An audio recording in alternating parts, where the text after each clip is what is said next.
Ok, isso. Vamos agora aquietando o nosso coração, concentrando aqui. Coisa boa, a casa cheia. Para nós a Jocum é festa demais receber todos vocês aqui, em especial nesse fechamento, né? Hoje está acontecendo duas coisas simultâneas aqui nesse momento, que é o encerramento do Go Conference, que começou, na verdade, na sexta de manhã. Nós tivemos aqui o café com pastores, foi muito bom, um tempo muito precioso, a casa também estava cheia de pastores, inclusive que não conheciam o Jocum. Nós passamos a manhã aqui com o Wellington, falando um pouco do que Deus tem feito, alguns projetos na Jocum. Sexta-feira à noite, nós então começamos agora de uma maneira pública a conferência, né? O Go Conference, que está sendo uma conferência missionária, né? E foi um tempo maravilhoso. Na verdade tem sido, porque ainda vai ter uma porção agora de manhã, né?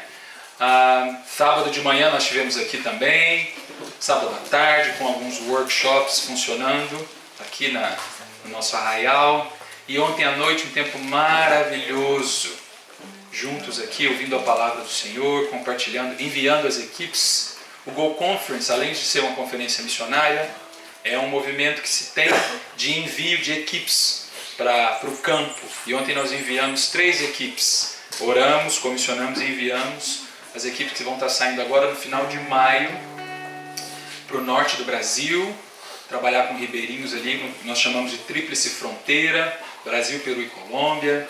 Enviamos uma equipe que vai estar indo agora dia 30 de maio, trabalhar com refugiados em Grécia e Turquia, que são 2 redutos muito intensos dos refugiados.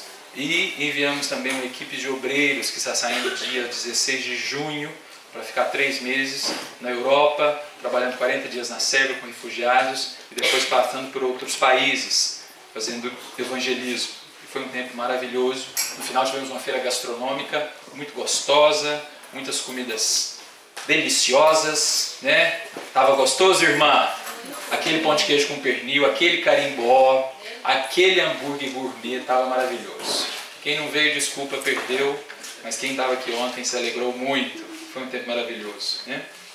Hoje pela manhã nós começamos às 8h30 da manhã, o evento em si. Tivemos um tempo de louvor e um tempo muito precioso de intercessão, de ouvir o Senhor. Intercessão, para aqueles que estavam aqui, já estendendo para você, é um movimento que a gente tem aqui na Jocum, e muitas vezes ele diferencia um pouco do que a igreja local faz, não que a igreja local seja pior ou faça errado de maneira alguma, mas existe uma dinâmica própria da Jocum, dessas intercessões, que nós chamamos de intercessão criativa, que nós buscamos no Senhor os motivos para orar, naquele princípio que nós não sabemos orar como convém.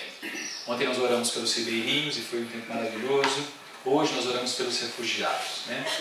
E aí tivemos esse intervalo e agora é a junção de 2 momentos. Nós temos aqui, além das pessoas que estão participando do evento, irmãos, membros da comunidade da Igreja Missão Vide, que nós nos reunimos todos os domingos às 10 horas da manhã, né?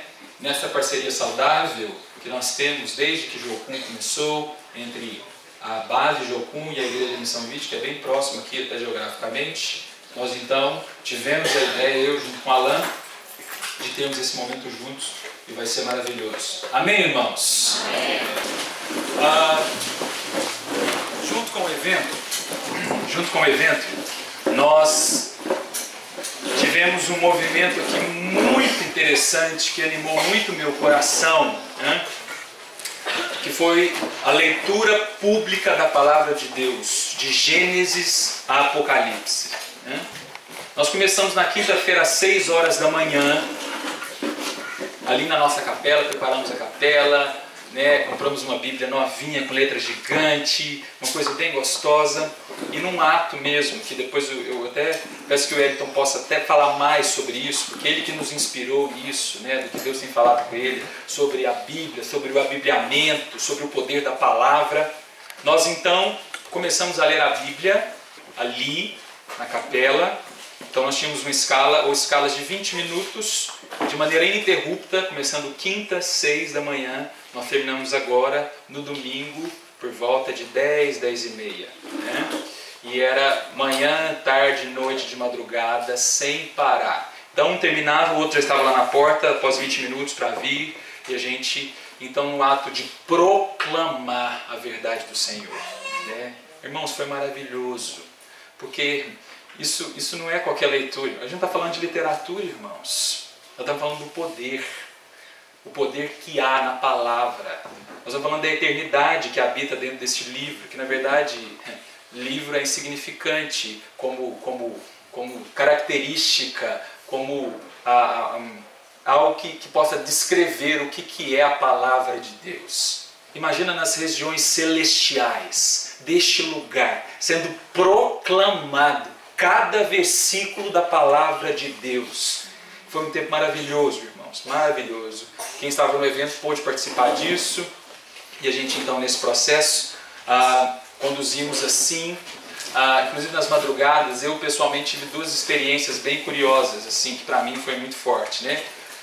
Organizar um evento desse porte, irmãos, para quem mora aqui na comunidade, sabe que eu vou falar muito bem, cansa mesmo, né? Para a gente cuidar de todos os detalhes, fazer com que tudo possa sair bem. O evento não começou na sexta para nós, ele começa um mês antes, toda a intensidade, preparar, de ir atrás, de organizar e tudo.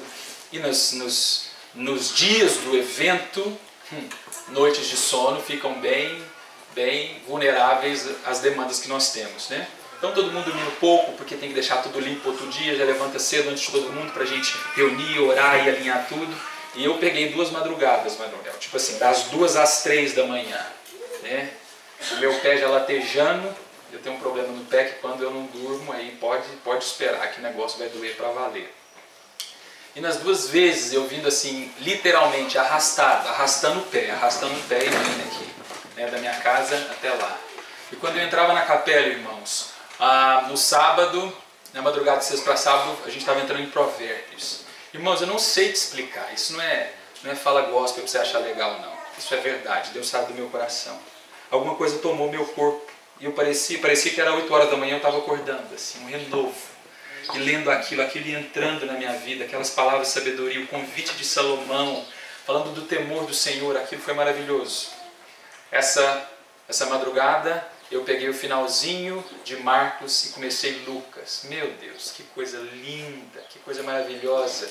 Pegar ali o final, onde Jesus é preso, onde Jesus vivendo aquele processo de obediência, e pegando o início da narrativa de Lucas, vendo a promessa começar a se cumprir, o anjo aparecer para Maria. Irmãos, eu disse, não tem palavras para descrever isso.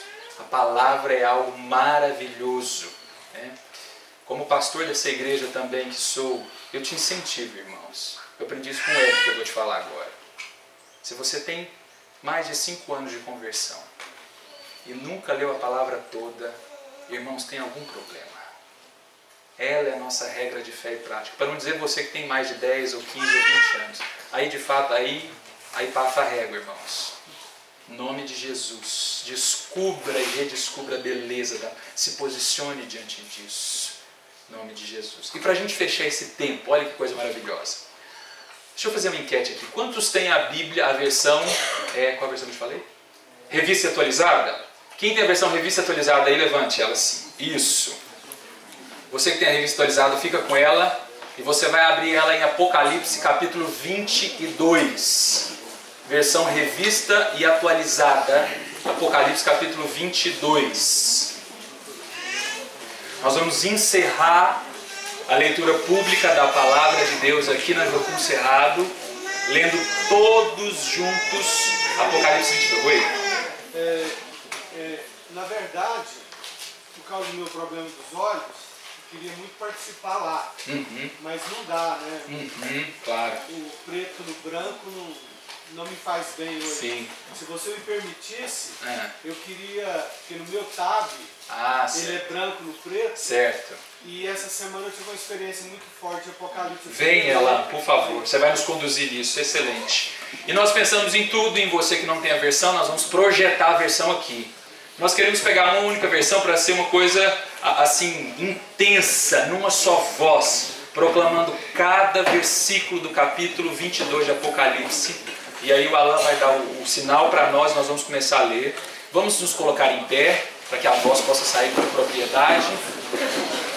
Já está aqui, o Michael vai baixando aos poucos. Se você está com dificuldade de ler, levante a mão de novo quem tem a revista atualizada. Quem está com ela, pode ficar do lado desses irmãos também, se você quiser acompanhar com eles, tá bom? Se não, vai ser projetado aqui. Nós vamos ler publicamente, numa voz audível, numa voz potente, o último capítulo aqui do livro de Apocalipse, tá bom? E depois que nós terminarmos de ler, eu vou pedir o Alan para orar o que Deus colocar no coração dele, para a gente encerrar esse primeiro processo que a gente começou na quinta-feira, às 6 horas da manhã. Com você, Alan.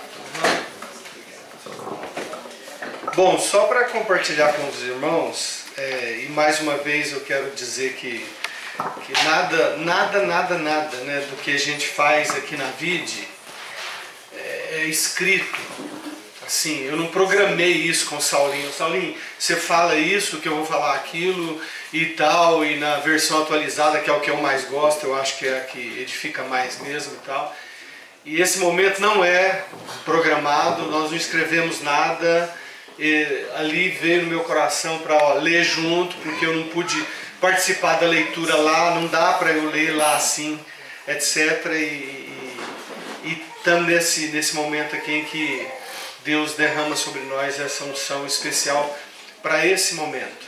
E também não é programado, graças a Deus, e não deve ser programado na vida da igreja, a não ser aquilo que você tem que programar para fazer bem feito. Aí você tem que programar. Mas aquilo que é para produzir unção, você não programa. Você não produz unção, né? Como diz alguém, né, Helena? Unção e outros não. É só isso. E você não escreve, vai ser assim, porque fazendo assim vai ser assado. Um dia eu conto para vocês o que Deus falou comigo, de novo, lá na 9ª igreja, que eu estava tentando organizar um trem lá. Deus falou, rapaz, desorganiza agora. E eu que gosto muito de organização, né? E aí, essa semana, na sexta-feira, eu tenho acordado muito cedo, né? E aí fui ler a Bíblia e tal, e deu no meu coração. Na sexta-feira eu compartilhei isso na Sirlei, na reunião de oração, lá na praça, de ler Apocalipse. Eu vou ler Apocalipse, né? De manhã assim e tal. Mas aí Deus colocou no meu coração para ler Apocalipse de trás para frente. E foi Apocalipse 22. E quando o Saulinho falou de Apocalipse 22, que encerraria hoje com Apocalipse 22, eu falei, não é possível. Olha que trem mais de coincidência de Deus.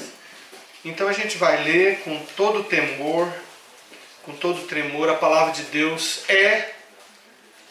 isso não é jargão presbiteriano que eu aprendi, não. Ela é a única regra de fé e de prática que nós podemos ter. Todo outro livro, ele é um adendo que ajuda a explicar alguma coisinha, mas não é inspirado pelo Espírito. A Bíblia é Deus falando conosco. Então, eu queria que nós juntos lêssemos aqui, e como Saulinho disse, nesse timbre de voz, nesse tamanho de voz, nesse volume de voz, que eu estou lendo aqui no mínimo, para a gente levantar assim uma bagunça organizada. E olha, Saulinho, quando o Wellington compartilhou aqui sobre os ares, eu sempre criei assim, que quando você proclama a palavra de Deus e fala e enche o ambiente de coisas do Senhor, nos ares, principalmente a palavra de Deus, ela vai preenchendo. E aí os principados e potestades tremem, porque é Jesus falando. Então eu queria convidar você a ler de modo pausado, mais alto, para que nós enchêssemos esse ambiente com a palavra de Deus. Vamos lá? 3, 4. Então me mostrou um rio da água da vida, brilhante como cristal, que sai do trono de Deus e do Cordeiro, no meio da sua praça, de uma outra margem do rio, está a árvore da vida, que produz 12 frutos, dando o seu fruto de mês em mês, e as folhas da árvore são para a cura dos povos. Nunca mais haverá qualquer maldição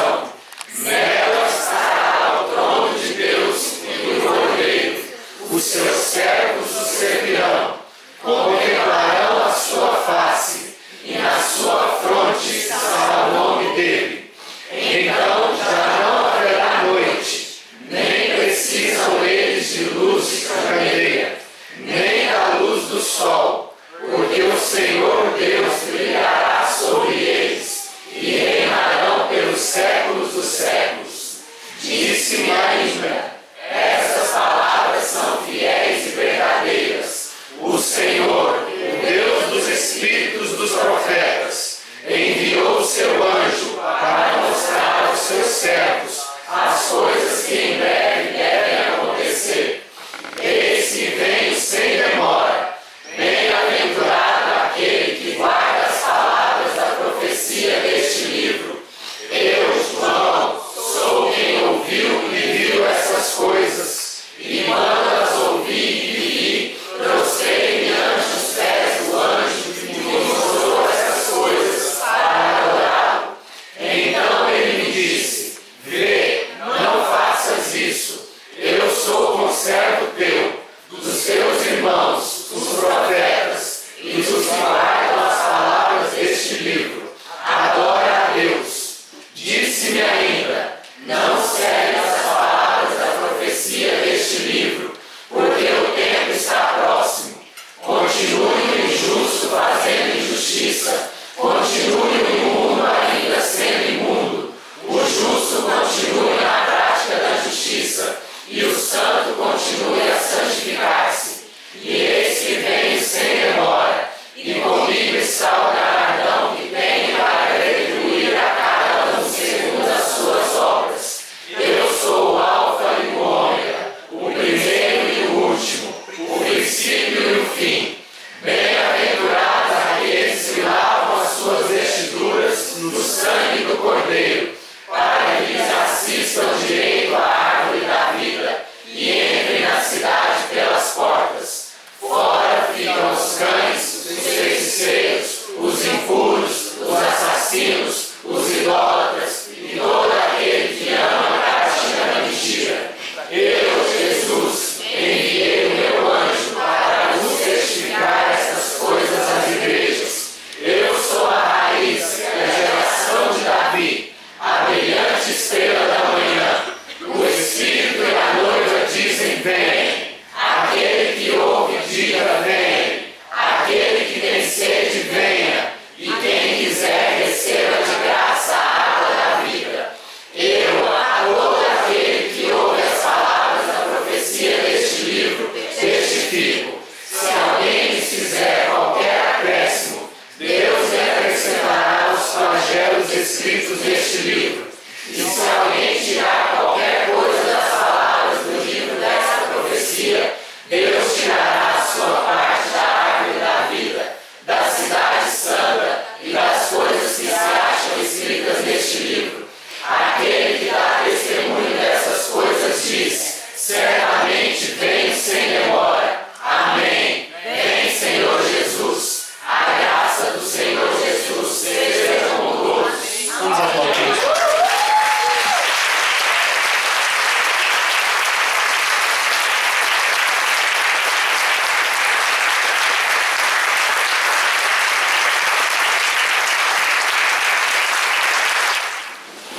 Wellington, por favor. Eu contei essa história no Compaz, eu quero contar aqui de novo, né? Em 2004, era um jovenzinho de 20 anos. Já tinha 20? Acho que já tinha 20. Eu morava em Contagem, era obreiro lá, descobrindo o Senhor cada vez mais e tudo. A Claire estava fazendo ETED. Né? Você lembra da aula do Wellington? Lembra, claro, né?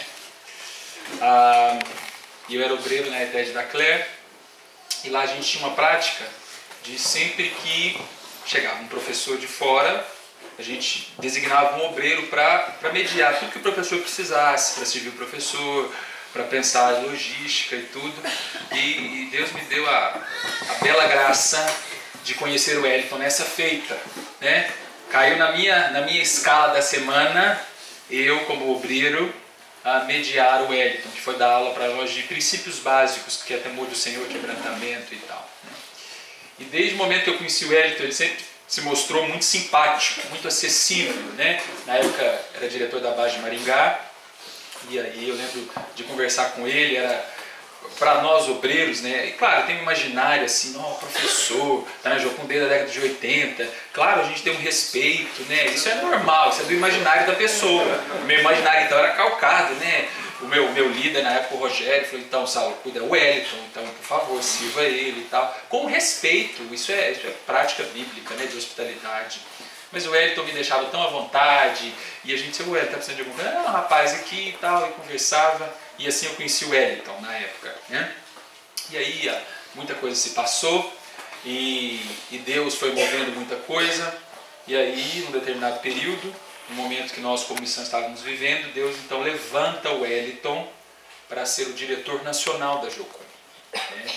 E aí eu volto a ter contato com o Wellington então por volta de 2013, 14, aos poucos, quando Deus começa a direcionar o surgimento deste lugar aqui como Jocum Cerrado, né? E o curioso, eu sou um cara muito observador em processos, né? E o que mais me chama a atenção hoje, quando eu penso essas duas coisas, é que ele é o mesmo professor simpático que dirigiu uma base no interior do Paraná, é hoje o homem que dirige Jocum e tem toda uma agenda internacional a se cumprir, representa a missão em muitos eventos, tem toda uma responsabilidade e é o mesmo homem simpático que conversa, que bate papo, que gosta de café, que conta uma piada boa e tudo.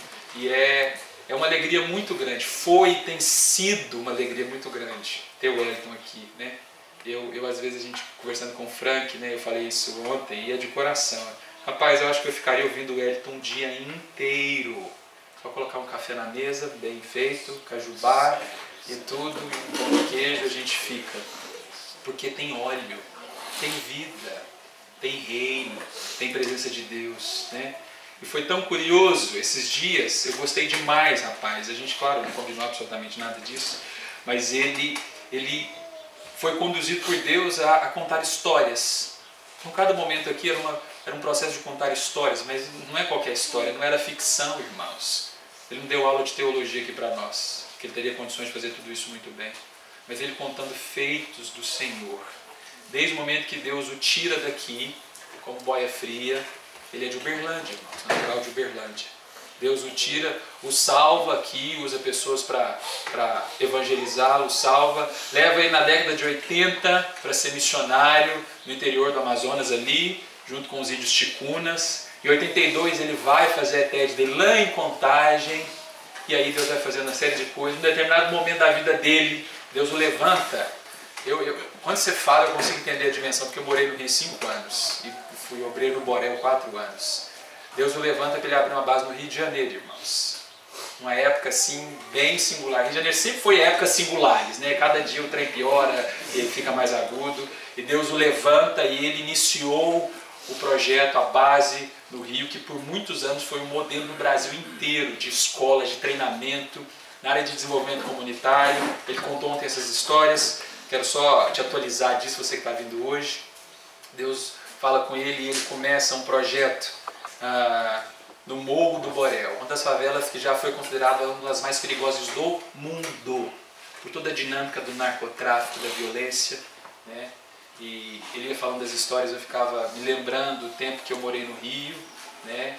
E que coisa maravilhosa. E hoje é um modelo de referência o trabalho no Rio na área de desenvolvimento comunitário, para outras missões inclusive. E aí Deus depois o leva para Maringá e ele vai pioneirar uma base em Maringá, pioneirou um projeto de Jocum que hoje também é referência, um processo evangelístico dos rodeios de Barretos, uma coisa muito interessante para poder alcançar esse segmento. E atualmente Deus tem compartilhado novos projetos com ele, um muito ousado e cheio de óleo também, chamado A Bíblia em Cada Casa, que eu pedi para ele dar uma palhinha, que ele já falou isso em outros momentos. E é isso aí, irmãos. Estenda a sua mão para cá, para que o Senhor possa falar com você através deste homem.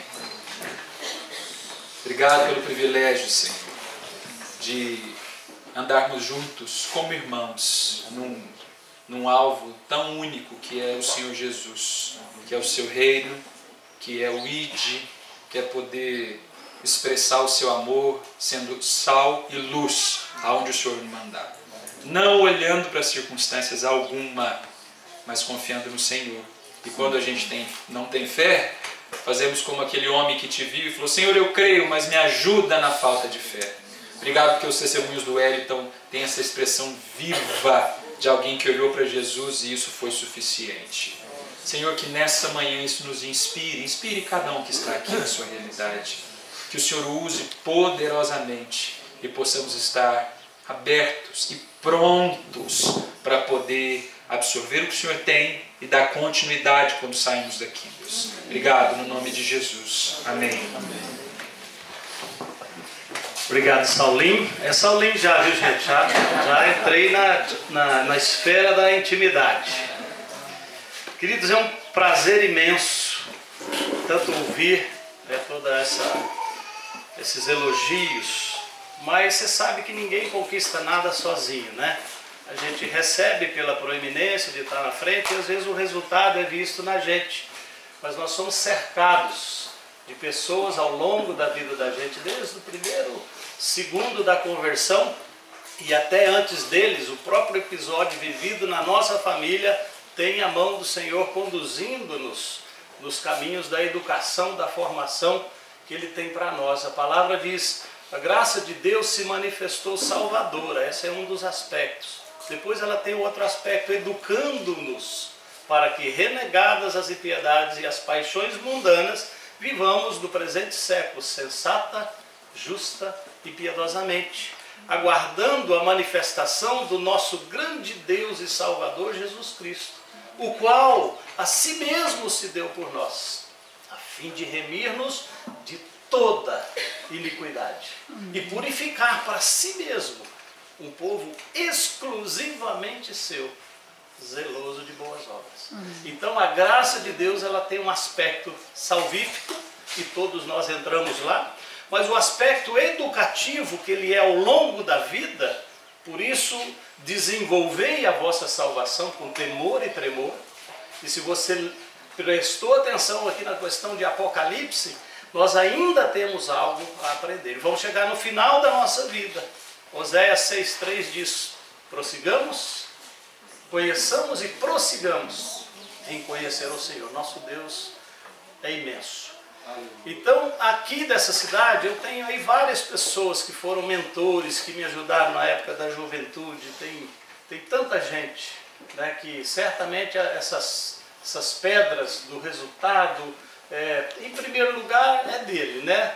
Sem ele nada podemos fazer, não adianta ninguém pegar a glória dele para si, que não, pode até puxar um pouquinho, mas não vai acontecer, porque dele, por ele, para ele, são todas as coisas. Ele é a imagem, né, do Deus invisível, primogênito de toda a criação.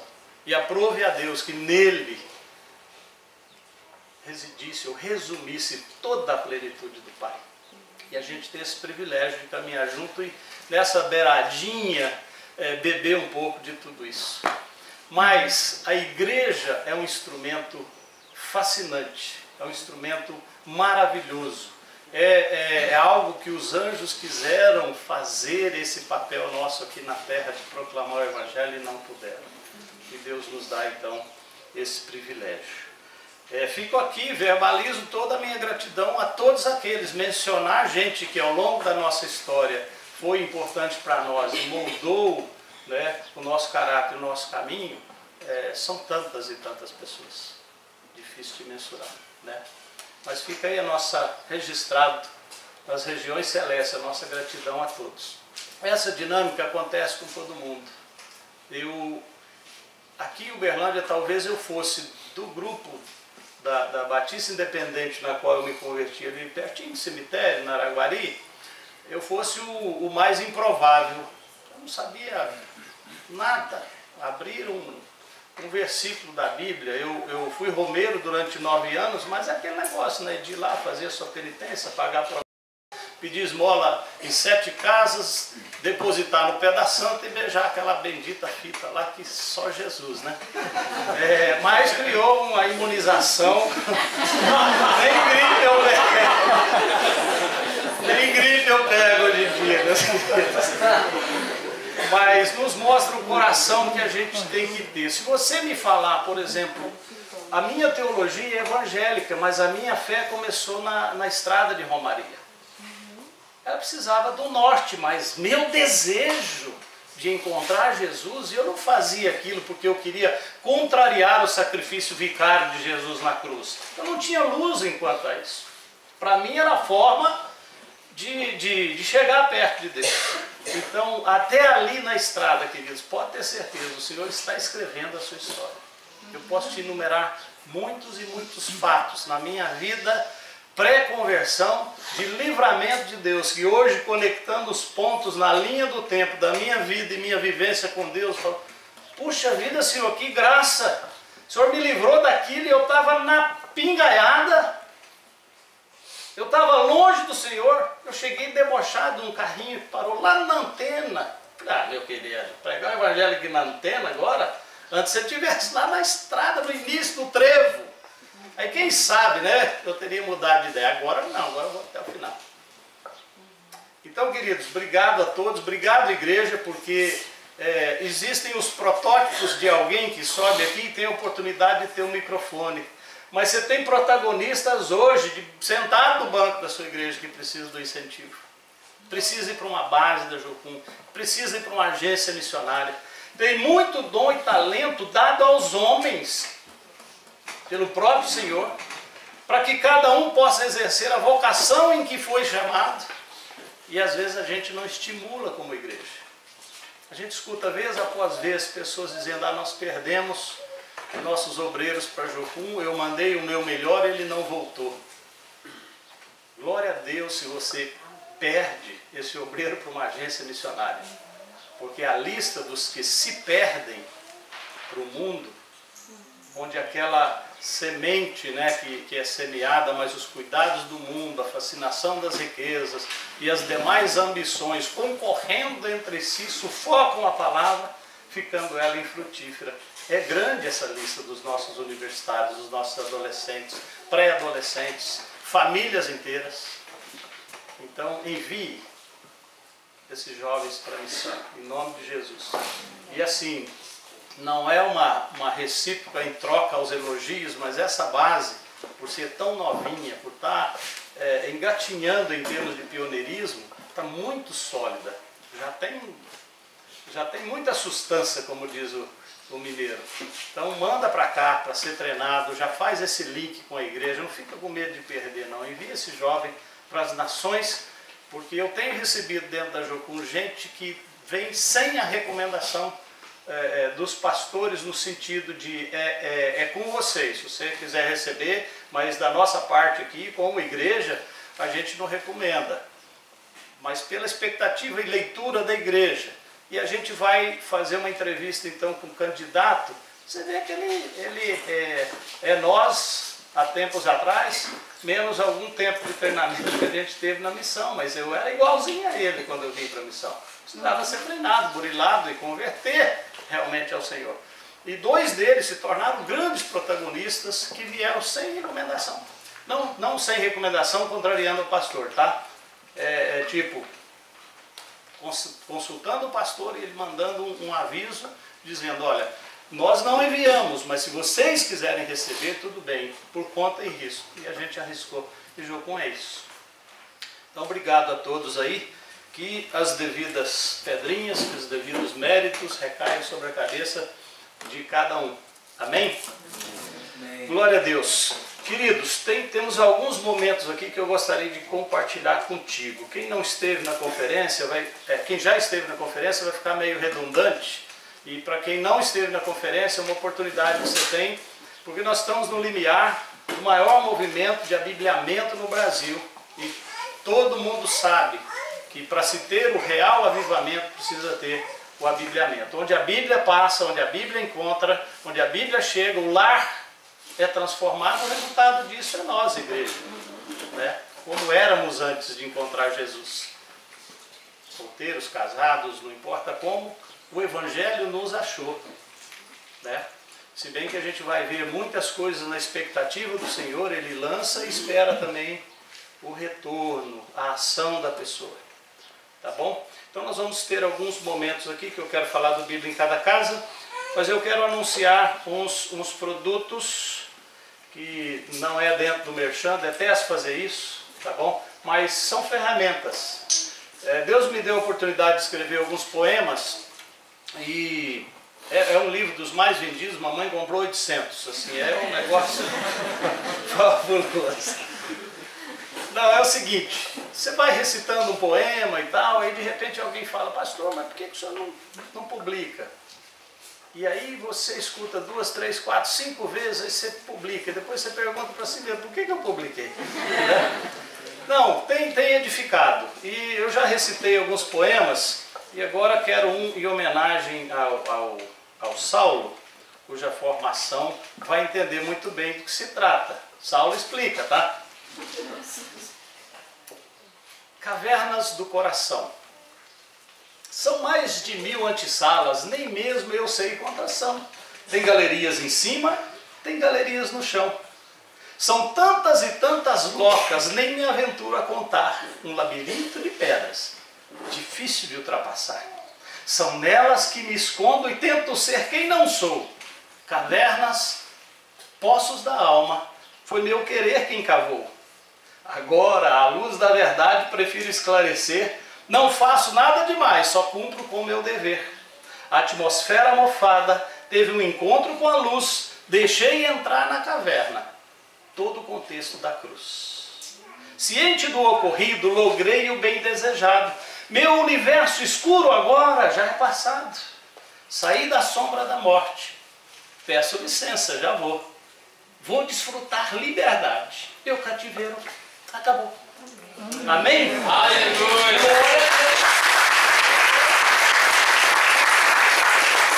Quer saber a interpretação do poema? Pergunte ao professor Saulo. Tá bom? Queridos, tem vários aqui. Tem poema de piercing, tem poemas sobre ímpios, tem poemas de várias situações. Tá? Parte desse lucro está sendo revertido para as equipes que estão indo para a Amazônia, para a Europa e para o tour. Recito de piercing de novo. De piercing de novo? Bom, então depois você seja... Quem quer o piercing aí? Tá? Depois você seja tolerante com os minutos depois, tá bom? Não levante.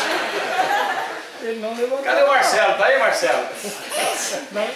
Não tá aí o Marcelo. Bom, normalmente eu fico partindo ou de uma autobiografia ou de histórias ou casos da vida real. Nós estávamos lá na base de Jocum e o Marcelo, obreiro aqui da base, era obreiro nosso lá. E ele passou do lado de uma família e o pai olhou para ele com os 2 alargadores 12 na orelha e falou assim, que coisa mais feia. Até hoje eu não sei, eu não quero ofender o Marcelo, eu não sei se o feio era o alargador. Bom, não vem. Deixa pra lá. Vamos pensar, então vamos concluir que seja o alargador, tá bom? Mas aí o pai disse, coisa mais feia, e o outro retrucou, dizendo, você não sabe de nada. Minha filha, 16 anos, chegou em casa com piercing na língua. O outro falou, Deus me livre, se a minha filha chegar em casa com piercing na língua, pela porta que ela entrou, ela sai. Aí o poeta ficou matutando, olha que matéria-prima de valores, cultura, de contracultura, essa coisa toda, como é que eu vou fazer um poema? E quem é de literatura sabe, você não pode fazer um sacrilégio com a literatura brasileira jogando uma palavra em inglês. Como é que nós vamos fazer isso? Eu botei, o título pode, piercing. Pedaço de corpo estranho, por aí a reluzir. Não é parte dos humanos, mas tem algo a contribuir. Com forma triangular, arredondada ou chata, forjada em ouro puro, em aço, bronze ou prata. Metais são introduzidos. A meta é embelezar. Se é regra ou exceção, quem poderá disfarçar? Cultura ou contracultura? Difícil de avaliar. Para uns, valor estimável que um outro não vai usar. Mesmo sendo objeto externo, afeta o interior e mostra que tudo, enfim, carrega algum valor. Valor bem particular, não se tem como medir, conflito de gerações, difícil de definir. Usá-lo ou não usá-lo? Para quem será que eu farei? Responder a essa pergunta, na verdade, ainda não sei. Retrato da aceitação, impresso em material, faz o ego sentir bem. E a doutrina sentir mal. Objeto popular, que foi outra coisa outrora. Assusta o jovem de ontem, anima o jovem de agora. Ignorar sua importância, não se encerra o assunto, pois se eu descartar o valor, o indivíduo vai junto.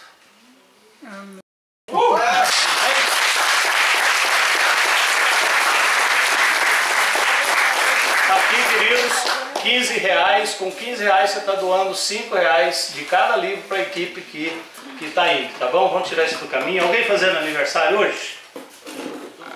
Quem? Doni, cadê o Doni? Doni acabou de ganhar um livro do tio. Tá.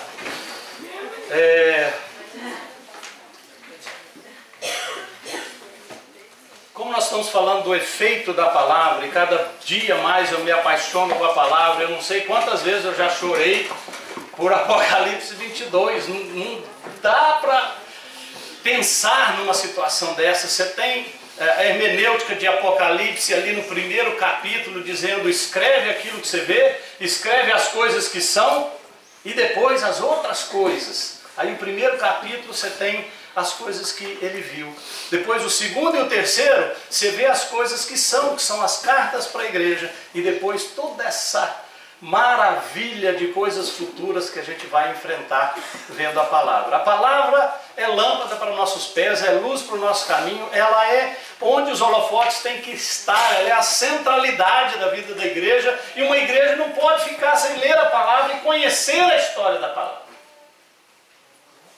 Nós falamos de João 3,16, vou repetir aqui, porque Deus amou o mundo de tal maneira, vamos juntos, que deu o seu Filho unigênito, para que todo aquele que crê não pereça, mas tenha a vida eterna. Você sabe que isso foi traduzido para essa língua maravilhosa do nosso coração por um garoto chamado João Ferreira de Almeida, de 15 aninhos de idade? Plim, jogo com a cultura. Você está aí, você sabia? De quantos sabiam disso? Quem não veio antes, tá?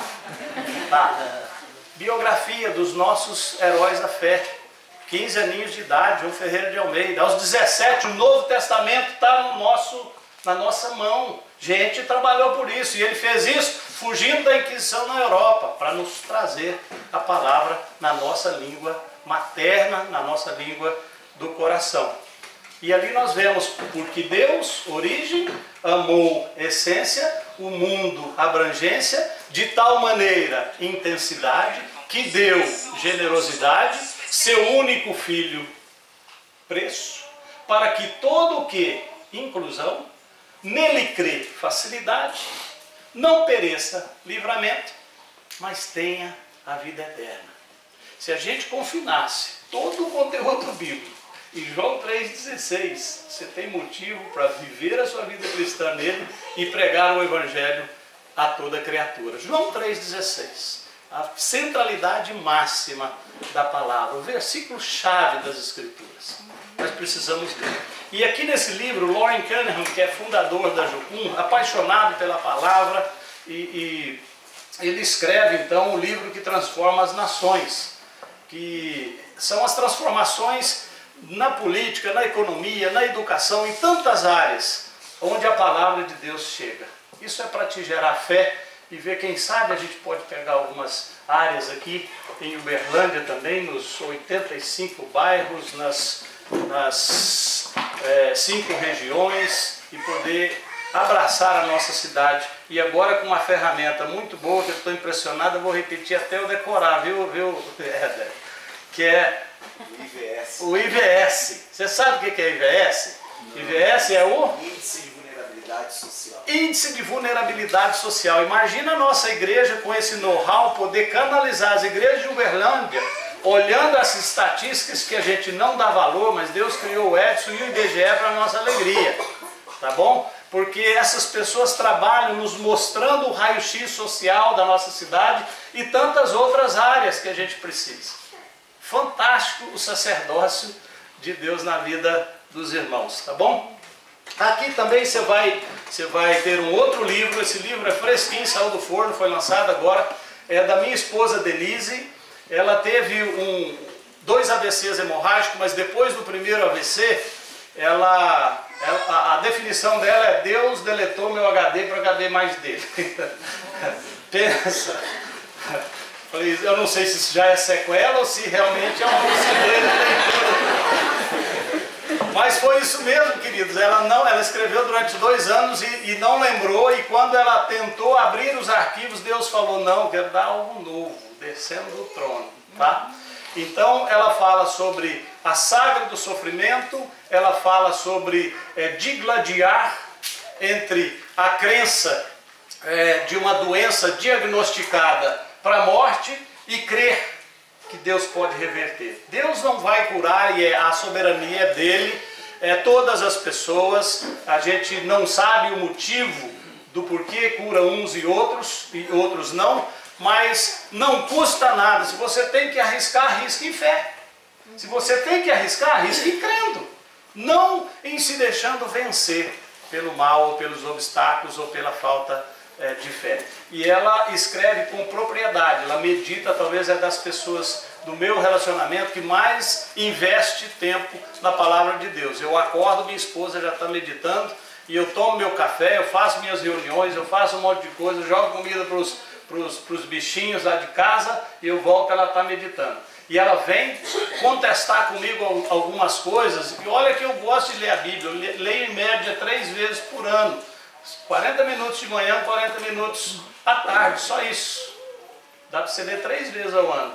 E ela vem com os versículos, eu falo, não, mas não tem não, que versão é essa? E tem, a versão que eu gosto, que é Ferreira de Almeida, revista atualizada também, pastor. Tá bom, queridos? Também você estará contribuindo aqui com as equipes, tá bom? Esse livro saiu agora, eu acho que é o único livro proativo nesse segmento. Então, você tem muito livro de autoajuda, e ela escreveu isso da ajuda do alto, para completar, tá bom? Você vai ver agora sobre o movimento A Bíblia em Cada Casa, e caso você se interesse, os pastores permitirem, nós temos aqui um formuláriozinho de compromisso. Movimento A Bíblia em Cada Casa, ele não tem escolas, ele não tem receita, e ele precisa fazer os operacionais. As Bíblias, tudo que entra como oferta de Bíblia, ele entra e reverte em Bíblia. Principalmente no Nordeste, que as igrejas não têm condições de comprar. E eu vou te explicar aqui qual é a meta e vamos te passar um pequeno vídeo. A Bíblia custa R$3. Então, se você quiser fazer um compromisso de R$3 por mês, se não puder, não tem problema, a gente entende, né? R$3 realmente, às vezes é muito, e realmente, às vezes é. Mas se você separar R$3, você pode fazer isso regularmente, mensalmente, ou quanto o Senhor inspirar teu coração. Eu tenho alguns aqui, eu vou deixar com o Saulo, caso alguém queira, e tenho lá também no stand. O stand de livros, ele não tem ninguém, tá? Você pode chegar lá, você pega seu livro, você paga, tem uma caixinha, você pega o troco, tá bom? Fique à vontade lá, é self-service. A Bíblia em Cada Casa, queridos, é o seguinte, eu descobri que minha vocação inicial é de pioneirária, de arrancar toco. Então aquela formação ali no Triângulo Mineiro de Boia Fria tinha um propósito de pioneirismo. E eu tinha muita crise dentro da Jocum, porque todo mundo perguntava, qual é o teu ministério, qual é o teu ministério? Eu falei, sei lá, meu ministério é servir, né? Ajudar onde pode e tal. Mas aos poucos eu fui descobrindo que eu me dava bem, pegando algo do zero para fazer. Então, e era normalmente áreas onde as pessoas não viam essa oportunidade e eu conseguia ver. E eu fiz algumas investidas nesse aspecto ali na festa do Peão de Boiadeiro. Eu passei um dia fora do período da festa e eu entrei lá porque disseram que a ferradura era uma arquitetura do Niemeyer. Aí eu fui lá e era mesmo. E quando eu cheguei naquela arena, era como se eu escutasse o clamor dos povos, daqueles de bota e chapéu dizendo, vem, atravessa aqui e nos ajude. Era como se eu sentisse tudo aquilo que acontecia durante a festa, de orgias, de marido traindo mulher, de menina sendo prostituída e aquela coisa toda. Aí eu falei com um grupo, eu estava ainda no Rio de Janeiro, nós estávamos pioneirando Maringá. Quando fomos para Maringá, nós fomos para Barretos, compramos nosso ingresso, eu tinha uma D20zinha, botei a D20zinha no estacionamento e um colchão na capota atrás, dormindo lá na primeira noite dançaram catira na minha caminhonete com espora e tudo. Ainda fazia aquela... Eu falei, Jesus, nem martelinho de ouro deu jeito. Ele teve que pintar mesmo, desamassou e teve que pintar, não deu para voltar no local.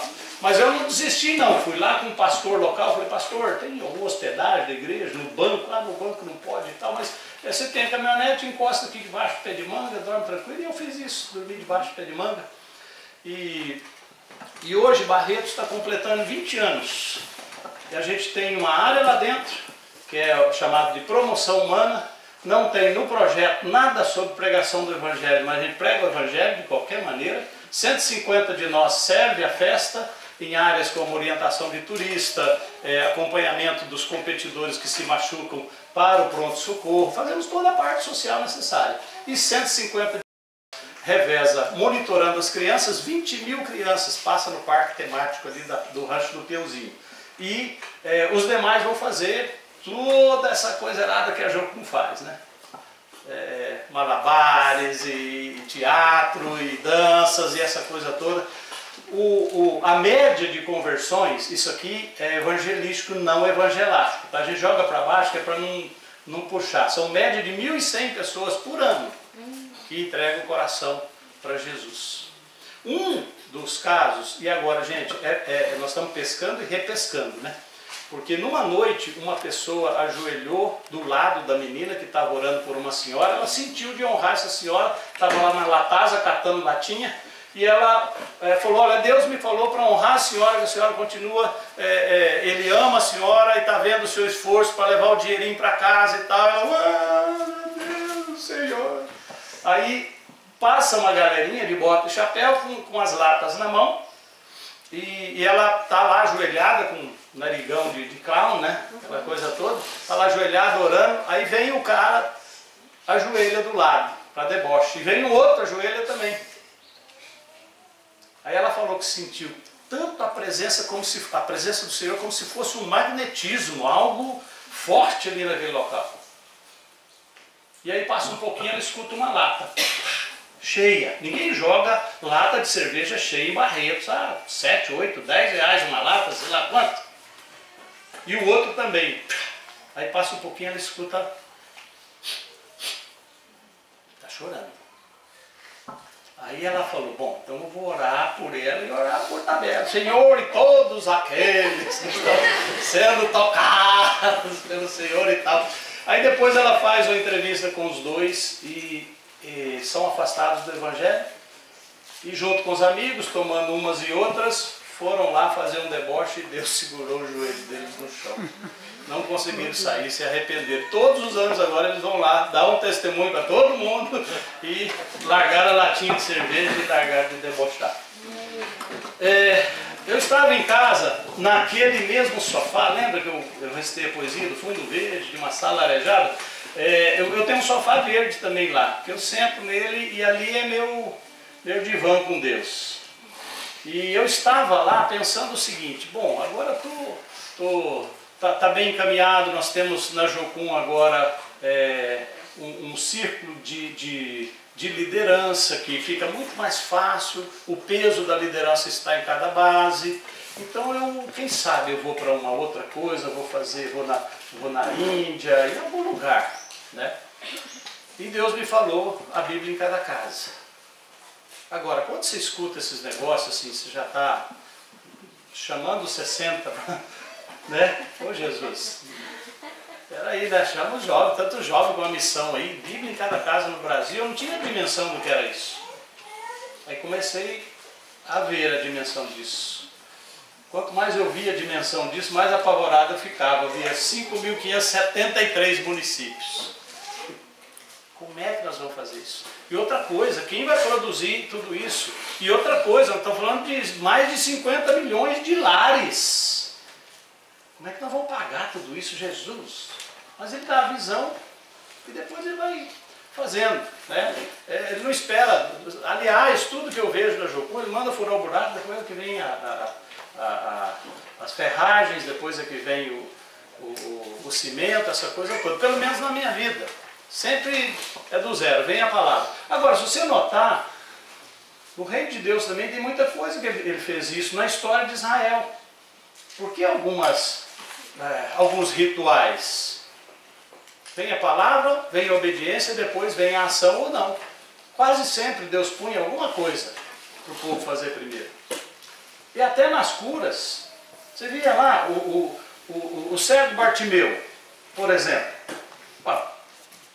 Pelo amor de Deus, Jesus, o cara é cego, aí o senhor vai lá, ué. O cego tem que vir absortar? O que é isso? O que o povo vai dizer?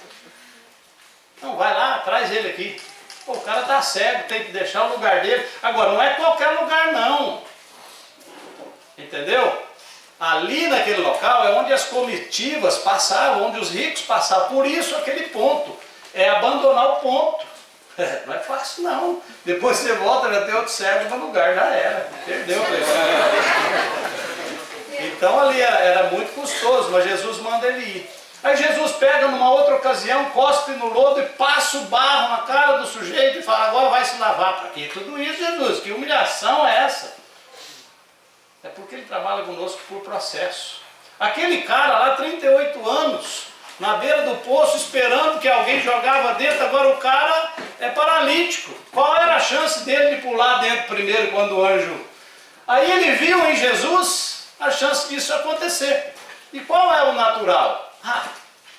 Jesus está ali com o Pai, está onisciente, ele fala, o anjo, segura um pouquinho na telepatia de uma comunicação celestial entre ele, fala, segura um pouquinho, deixa eu pegar esse cara aí pelo braço, aí eu vou chegar ele bem pertinho, já o dedinho pertinho da água, aí você vem e agita para a gente fazer um combinado aqui, porque senão ele não vai ter chance nenhuma de curar.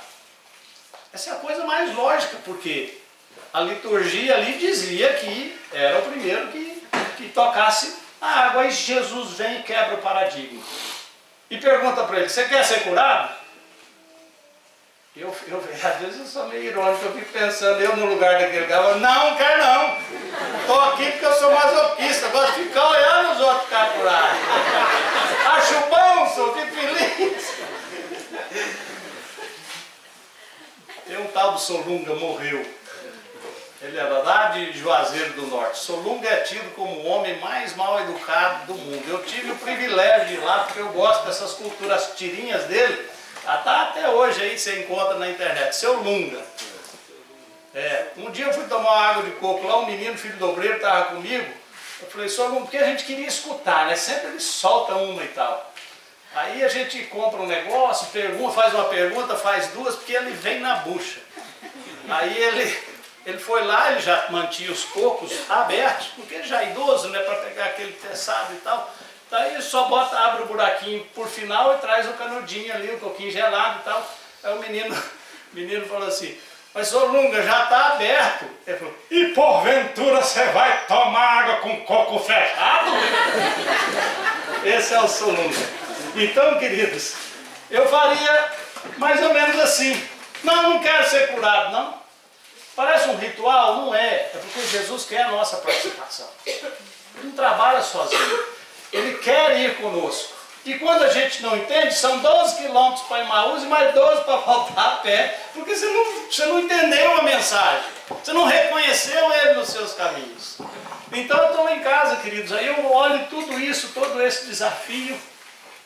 E clamo ao Senhor, Senhor, nos ajude, a gente precisa de parceiro, como é que isso vai funcionar? Ainda não sei como é que vai funcionar, mas já alcançamos 36 cidades e já foram 120 mil Bíblias distribuídas.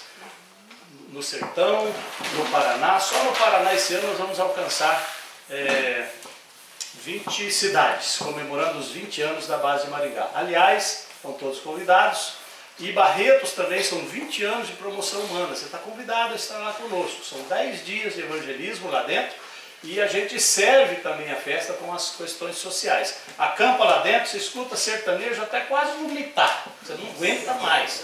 Mas não aguenta, bebe leite, né? É o que dizem por lá. Tá bom, queridos? São nossos convidados. Aqui em Caldas Novas, a Jocum fez, juntamente com as igrejas ali de Caldas Novas, foram 20 mil casas em um único só dia. Então nós reunimos 95% dos pastores e nós tínhamos uma conferência da Jocum. Esse vídeo que você vai ver é basicamente o que aconteceu lá.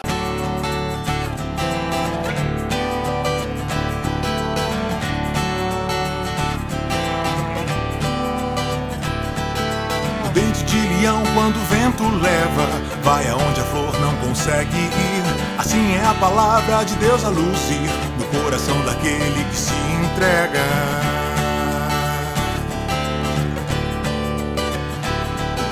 O dente de leão quando o vento leva, vai aonde a flor não consegue ir. Assim é a palavra de Deus a luzir no coração daquele que se entrega. A palavra é água viva que rega a vida, renova a esperança, traz as boas novas do reino que virá. Mas já está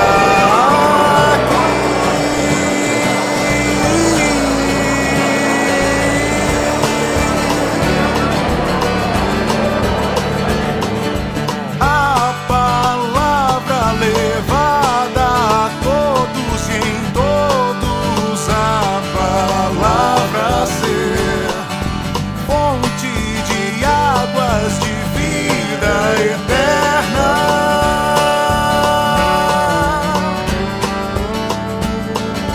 Pelas ruas e pelas casas, a palavra sendo proclamada. A cidade transformada pela palavra, palavra de Deus, a vida plena que Jesus Cristo nos deu.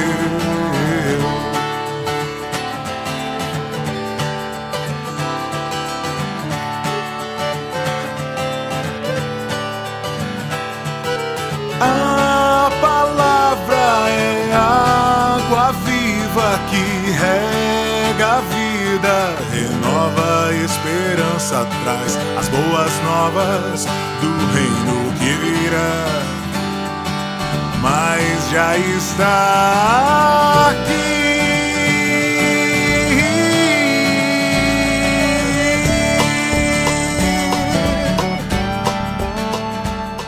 De porta em porta, de cidade em cidade, uma Bíblia em cada casa. Uma Bíblia em cada casa. Uma Bíblia em cada casa. De uma Bíblia em cada casa. Uma Bíblia em cada casa.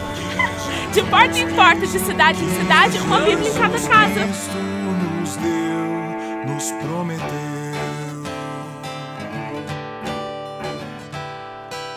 Quando o leão de Judá levanta, ungido como rei pelo Senhor, derrama a sua mensagem de amor no coração daquele que se quebranta. No coração daquele que se quebranta. No coração daquele que se quebranta.